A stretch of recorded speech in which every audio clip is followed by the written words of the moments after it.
अवधूत चिंतना श्री गुरुदेव दत्त स्वामी महाराज की जय।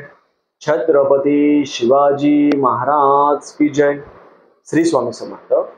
आज मी आपल्या जप माळेवर आपण किती प्रकारचे जप करू शकतो, आपल्या जप माळेवर आपण किती प्रकारचे जप करू शकतो आणि जी जपमाळ आपण करतो, ज्या जपमाळेवर आपण जप करतो ती जपमाळ गळ्यात घातली चालते का? आणि जपमाळ करताना वेगवेगळ्या प्रकारचे मंत्र आपण म्हणतो, ते म्हटले तर चालेल का? परत आपली जपमाळ दुसऱ्याला दिलेली चालेल का? त्याच्याबद्दल आज मी पूर्ण माहिती सांगणार आहे। चॅनलवर पहिल्यांदा आला असेल तर अवश्य सबस्क्राईब करा, म्हणजे येणारे नवीन व्हिडिओ श्री स्वामी समर्थ महाराजांचे गुरुचरित्राचे आणि नवनाथ पारायणाबद्दल माहिती भेटेल। मन आस्था पवित्र सदाकाळ वाचावे श्री गुरुचरित्र, त्या युक्तीप्रमाणे आपण आयुष्यामध्ये एकदा तरी गाणगापूर इथे संगमावर गुरुचरित्र पारायण करायचं। आपल्या मनातली इच्छा आकांक्षा सगळ्या पूर्ण होतात आणि दत्त महाराजांना भेटायचं असेल तर अवश्य गाणगापूर, पिठापूर, कुरोपूर, अक्कलकोट, नरसोबाची वाडी, गिरनारी इथे अवश्य जावं। आपण जेव्हा अध्यात्म मध्ये येतो किंवा आपण कोणत्याही गुरुमंत्राचा जप करतो, देहधारी व्यक्तीतून गुरुमंत्र घेतो, जपमाळ घेतो, ती जपमाळ अति पवित्र असते। आपल्या आयुष्यात आपल्याला काय काय लागत असतं, स्वतःसाठी आपलं आसन आपलं पाहिजे, आपली जपमाळ आपली पाहिजे, जपमाळ कंटिन्यू आपल्या हातामध्ये पाहिजे। जेव्हा तुम्ही जप करणार जपमाळ कंटिन्यू हातामध्ये पाहिजे। आणि आपण जेव्हा जप करतो, एका जपमाळेवर मध्ये 108 मणी असतात, ते मणी मोजून घ्यायला पाहिजे। आणि 108 मणी हे जपमाळ आपण हातामध्ये कशाला घेतो हे सगळ्यात महत्वाचं कोड आहे। काय गरज आहे हातामध्ये घ्यायची? जपमाळ हातामध्ये घ्यायची म्हणजे काय, आपण जप काउंट करतो, काउंट करण्यासाठी जपमाळ असते। आपलं मन स्थिर व्हावं, आपलं मन स्थिर न होत, कोणी 10 मिनिटं 15 मिनिटं स्थिर होऊ शकतं, नाही तर कोणी 5 मिनिटं पण स्थिर होऊ शकत नाही। आणि किती वेळा जप केला आपण, किती जप केला हे काउंट करण्यासाठी जपमाळ असते, लक्षात ठेवा। म्हणून आपण जपमाळ करताना जपमाळ घेतो, हळूहळू जप करतो आणि एक माळ पूर्ण झाली म्हणजे 108 माळ पूर्ण झाली, 108 मणी पूर्ण आपले झाले तर आपली एक जपमाळ पूर्ण होते, एक राऊंड पूर्ण होतो। आणि मग त्याच्यानंतर आपण जपमाळ पलटी करतो, पलटी करून मग आपण परत एकदा जप करायला चालू करतो। हे जेव्हा जप आपण करतो तेव्हा ती जपमाळ आहे ती दोन्ही डोळ्याला लावायची आणि परत जपमाळ चालू करायची। जसं आपण प्रदक्षिणा करतो बघा, आपण औदुंबराला जसं प्रदक्षिणा करतो, समजा 11 प्रदक्षिणा आपल्याला औदुंबराला करायची आहे, कशा करणार? नुसतं पळायचं का? नाही।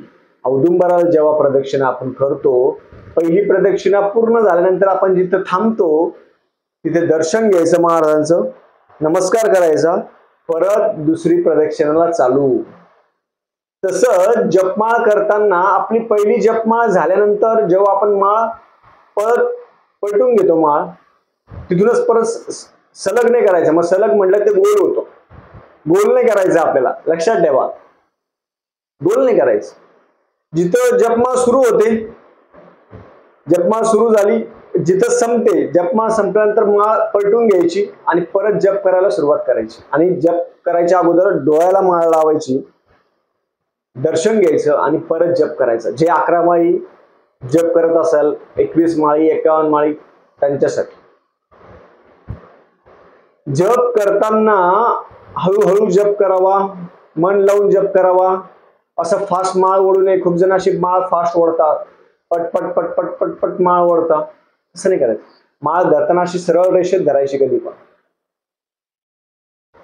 खूप जण आता माळ धरताना माळ अशी झाकून पण माळ आपण ठेवू शकता, माळ झाकून ठेवू शकता, माळ झाकून ठेवायची कधी पण। माळ झाकण्याचं कारण असं आहे की आपण जेव्हा जप करतो, समजा अशी माळ ठेवली, आता मी जप करतोय, हे तुम्हाला दिसतंय पण माळ दिसत नाही। लोकांचं लक्ष असतं आपण किती जप करतो, काय करतो, म्हणून झाकून ठेवलं ना, झाकली मूठ 1.25 लाखाची अशी युक्ती बा, म्हणून झाकून करायचं कधी पण। जप करताना झाकून करा, कोणाला माळ पण नजरेत दिसली नाही पाहिजे. मग आपण किती जप केला, किती माळ केला हे आपल्याला माहित असतं, लोकांना दाखवायची गरज नाही. एका जप माळेवर समजा एक माळ आपण घेतली, समजा आपला मोबाईल आहे, आपण कोणाला देतो का?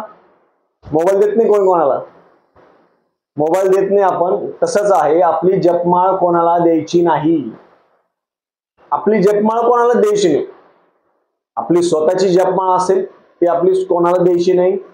त्या जपमाळेवर तुम्ही गुरुमंत्र सोडून, गुरुमंत्र हा देहधारी व्यक्तीकडून गुरुमंत्र घ्यावा, त्यांच्याकडून जपमाळ सिद्ध करून घ्यावी आणि नंतर मग जप करायला सुरुवात करायची.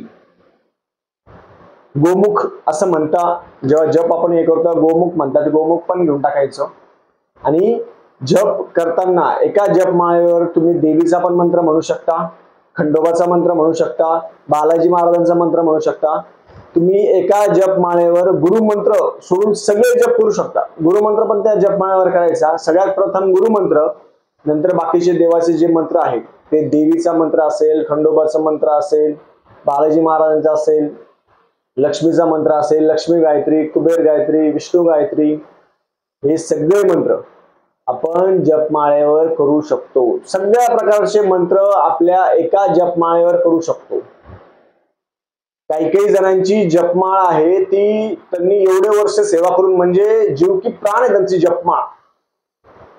जशी आपली गळ्यामध्ये तुळशीची माळ असती अतिपवित्र, तसं आपली जपमाळ ही आपल्यासाठी खूप मौल्यवान आहे. तुम्ही त्याच्यावर जप करता. काही जणांचं 11 वर्ष, 20 वर्ष, 25 वर्षापासून एकच माळ आहे. विचार करा, 25 वर्षापासून सेवेकरीत आहे, त्यांच्याकडे एकच जपमाळ आहे आणि त्याच जपमाळावर ते जप करता रोज. दुसरी जपमाळ नाही घेत ते, कोणाची नाही घेत. प्रवासात गेले, बाहेर गेले, विदेशात गेले, कुठेही गेले, एकाच जपमाळेवर एकाच वेळेला आणि एकाच ठिकाणी, वेगवेगळ्या ठिकाणी करा, काही प्रॉब्लेम नाही. पण एकाच जपमाळेवर आपण जर सेवा केली तर ती जपमाळ पण सिद्ध होत असते. त्याची मी जपमाळ बघितली, मी हात नाही लावला, कारण दुसऱ्याच्या जपमाळेला कधी हात लावू नये, कारण त्याच्यामध्ये देवी एनर्जी प्राप्त आहे. त्यांच्या जपमाळेला हात नाही लावला, मी फक्त लांबून त्यांनी त्यांच्या हातामध्ये ठेवली, मी बघितली, त्या जपमाळेमध्ये एक प्रकारची एनर्जी होती. कारण की कमीत कमी 11 वर्ष, 20 वर्ष, 25 वर्ष एवढी सेवा त्या एका जपमाळेवर होती. तसंच आपलं आसन आपलं स्वतःच पाहिजे. आसन दुसऱ्यांचं घेऊ नये. आपला जिथं आपण सेवा करतो, अनुष्ठान करतो, उपासना करतो, तर आपलं आसन आपलं स्वतःच पाहिजे. आपली जपमाळ आपली स्वतःची पाहिजे, दुसऱ्यांची जपमाळ घेऊ नये. खूप ठिकाणी जपमाळी लटकून ठेवलेल्या असतात बा, मठामध्ये, केंद्रामध्ये खूप जपमाळी ठेवलेल्या असतात. त्या जपमाळी नाही घ्यायच्या. खूप जणांनी वापरलेलं असताना आपणच घ्यायचं, तसं नाही करायचं. नाही, तुमच्याकडे जपमाळ, डोळे बंद करा, मोजून 15 मिनिटं जप करा, बस. काही गरज नाही, जपमाळीची गरज नाही ना कशाची गरज. ती जी जपमाळ असते ती जपमाळ आपल्या गळ्यामध्ये घातली चालेल का? नाही. गळ्यामध्ये 5-10 मिनिटासाठी घालू शकता, पण कंटिन्यू तुम्ही म्हणणार दिवसभर मी घालतो, नाही. दिवसभर तुम्ही 17 ठिकाणी लागणार, याला लागणार, त्याला लागणार, 17 प्रकारचे लोक तुम्हाला भेटणार. म्हणून आपली जी जपमाळ असते ती अति पवित्र आहे. ती चांगल्या डब्यामध्ये याच्यामध्ये चांगली ठेवायची. सकाळी जप करून घ्यायचा, जप केल्यानंतर ती डब्यामध्ये ठेवायची, तर दुसऱ्या दिवशी जप करायला परत काढायची. गळ्यामध्ये घालून फिरायची गोष्ट नाहीये ती. आपण दिवसभरात खूप लोकांना भेटणार, हे करणार, त्यामुळे ती पवित्र गोष्ट आहे. पवित्र गोष्टीला पवित्रच ठेवली पाहिजे, हे असं माझं मत आहे. म्हणून मी पण माझी जपमाळ आहे ती गळ्यात घालत नाही.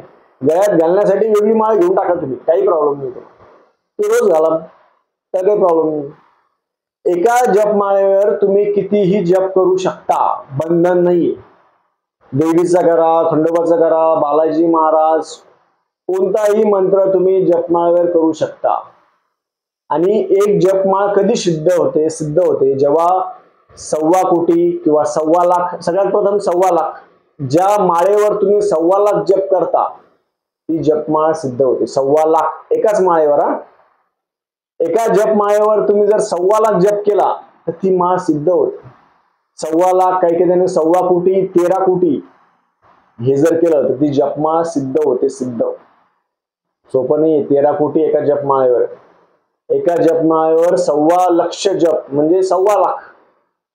म्हणून तुम्ही करून बघा. एकच जपमाळ घ्यायची. आणि खूप जण म्हणतात दादा आमच्या जपमाळेची मणी तुटताना ते हळूहळू जप करायचं, असं जोरात जप नाही करायचं, पट पट पट पट पट कुत्रे माग लागल्यासारखं. काही गरज नाही.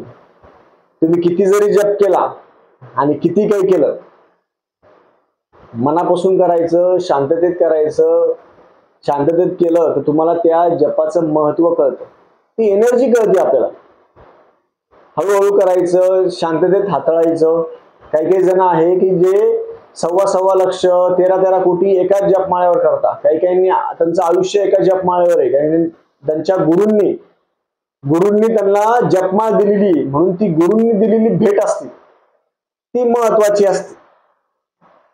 गुरूंनी दिलेली जपमाळ आहे, त्याच्यावर जर जप केला तर ती जपमाळ खूप महत्वाची. कारण गुरूंच्या हाताने सिद्ध झालेली जपमाळ असते आणि त्या जपमाळेने आपण जप करायचा. जप कधी करावा? जप तुम्ही रात्री करा, दिवसा करा, दुपारी करा, कधीही करा, जेवण करून करा, काही प्रॉब्लेम नाही. नामस्मरण करायला कोणतंही असं वेळ काळ असं काहीच नाही. नामस्मरण तुम्ही कधीही करू शकता. चालता, बसता, उठता, लोकांशी बोलता करू शकता, काही प्रॉब्लेम नाही.